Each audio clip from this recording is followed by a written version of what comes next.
welcome to the third module in a series of 4 around partnering with families when a child needs help. So we've had a bit of a look at a bit of background into what a positive conversation looks like and partnering with families and why it's really important to do that, how we identify children and recording some descriptive observations. We've then gone and had a little bit of preparation time and thought about where could we have the conversation and who is the right person, talked about giving feedback to families along the way. And then at the end of our last session, we were looking at that one sentence that we can use to start the conversation and open a conversation with the family. So saying, I was hoping to talk to you about whatever it is. So hopefully you've had a chance to think about some of those things. Today, we are going to be talking about having a positive conversation with families. So we've got a nice 3-step process that we can go through when we're having a conversation with a family. We can start off by sharing our own observations and talking about what we've noticed. And then we're going to get the parents' input and see their perspective on the situation as well. And then at the end, come together with an agreed plan. So let's have a little bit more of a look at how we're going to do this. So something to keep in the back of your mind is that when we're having a conversation with a family or going into a conversation with a family, we can have a couple of different mindsets. We can have the rainbow type of mindset, which is hopeful and forward thinking. We're going into this conversation to meet with a family, to understand what the child is like and gather more information so that we can plan and better support the child and their development moving forward. The other way that we can think about the conversation is the stormy kind of way of thinking of the conversation, as we're going in to talk about the child's challenging behaviours and problems that we've got and concerns that we've got. And when we go in with that hopeful, forward-thinking, planning mindset, where we're open to hearing about the child's strengths at home that will help inform what we can do at the campus, we start off on a much better foot to the conversation. So keeping in mind that rainbow mindset as we start the conversation, let's have a think about how we can share our observations. So we're going to start the conversation with this family with talking about what we have observed at the campus. We're going to use first person, so using I statements, and we're going to use the opening phrase, I have noticed that. And then we're going to use our descriptive observations that we've been taking to help share with the family what we've been noticing. And we're talking about things that are positive, talking about the child's strengths, but then also raising some of the concerns that you might have or some particular situations that you've noticed where things might be a little bit more challenging for the child to engage in the program at Oak. Once we've mentioned what we've noticed, we can also put forward a suggestion about why we think that might be happening, and we're going to phrase it in a way that leaves it open, that it's not fixed, it's not the answer, it's just a suggestion. So the phrase we're going to use for this is, I wonder if. So I've noticed that Michael moves away when one of his friends comes over to ask him a question. I wonder if he maybe isn't understanding the question that they're asking him, or it might be, I wonder if he doesn't feel comfortable with the children coming that close to him. So we're keeping it as a suggestion, not as a fixed answer. So let's have a little go with maybe one of the detailed observations that you've taken and see if you could phrase it like that if you were going to present it to the family. I have noticed that, and explain what you've noticed and describe what you've noticed. And I wonder if, and then put forward a suggestion about why you might feel like you might be seeing that particular situation. So step number 2 is to then go over to the families and ask, what do you think? Have you noticed that at home? Do you see that at all? And it's just really interesting to get that information from the parent and see, because Oak is a group learning environment and it's can be a very busy space and different people all the time, and so home is a very different environment, and we need to be aware that what the parents observe in that environment, where they've got the same people, a smaller space, and that longer relationship with that child, that they might be seeing something quite different to what we see at Oak. So it's important to hear what they're observing, and then we can show them that we hear what they're observing by repeating back what they say. And just because we're repeating back what they say doesn't mean we necessarily agree with what they are saying, but we are repeating back what they say so that they know we hear what they are saying. So an example might be a parent saying, "Oh, he can talk, he's just being a bit lazy."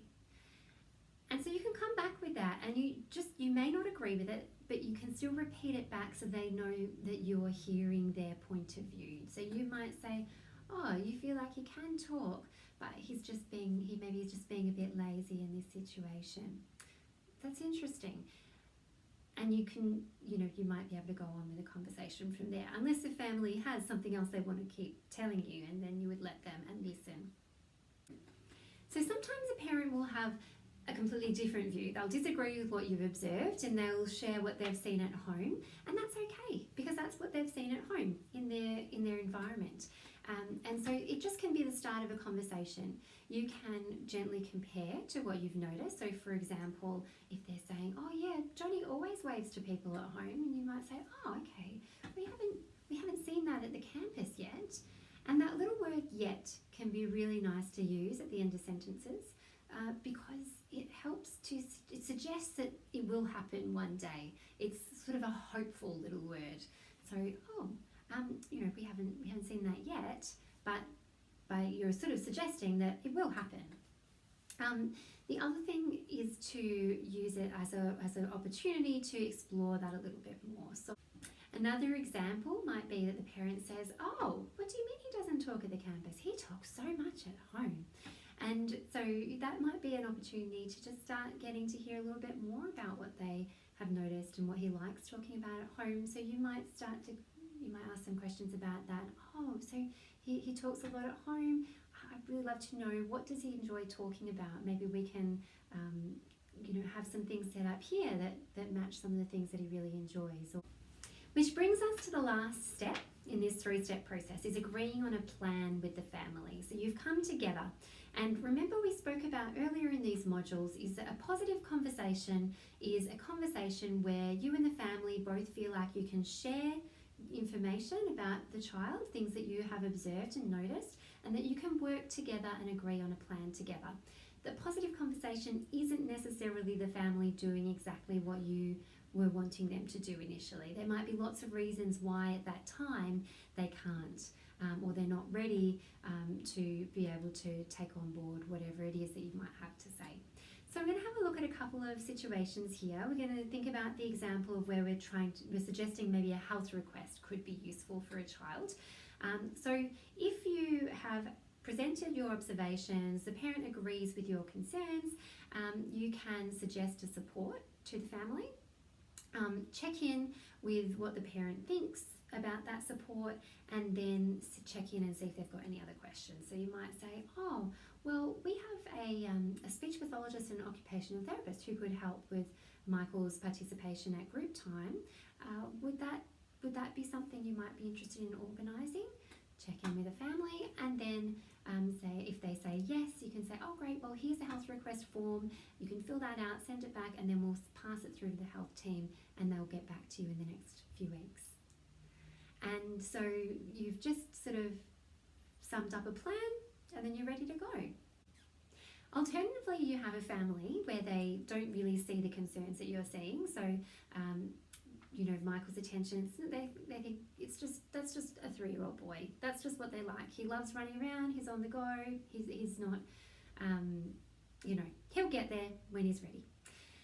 And so in that situation, we can't really push supports on the family. They're not there. They're not quite seeing that need. And so at that point in time, what we can do is just let them know what supports we're going to continue to provide. And you might have already been using some strategies for Michael who's not paying attention at group time. You can normalise the supports that Oak have, so the speech pathology and accessing OT, that it's just normalised, that it's just something that's there for everybody. And you can also just really try to leave the door open so that they feel comfortable to come back to if anything does come up.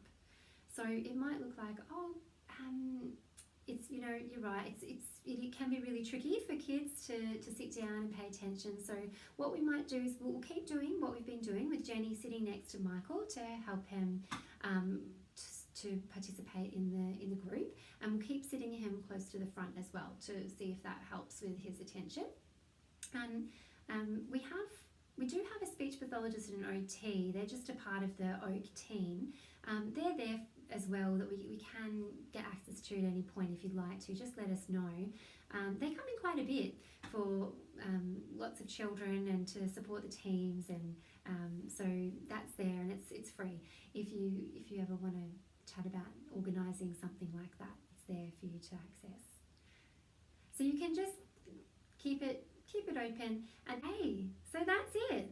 3 steps to having this conversation with families. You've got them now. So we've prepared for our conversation, and we've introduced the conversation with that one sentence, starting with, I was hoping to talk to you about whatever it is.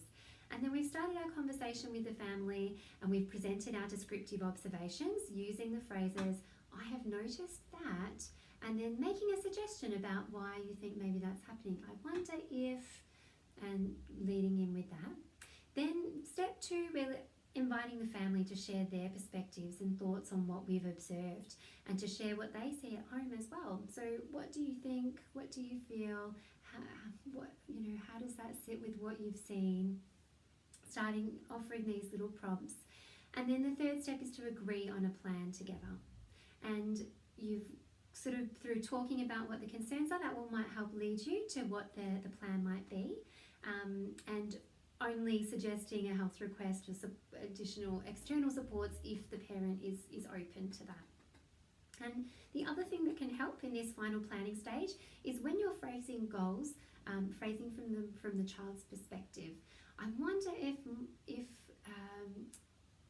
Johnny would like to be able to tell his friends when he would like the toy. Or I wonder if Bessie would like to be able to climb that frame with her friends. I wonder if Johnny would like to be able to tell an educator that he doesn't know that he wants his dummy. So the final module will be about problem solving some specific scenarios. So today we've talked about a general framework for how you can have the conversation, and the next session we're going to look a little bit more in detail about what we can do if we feel like the conversation isn't staying in that positive space. I look forward to seeing you then.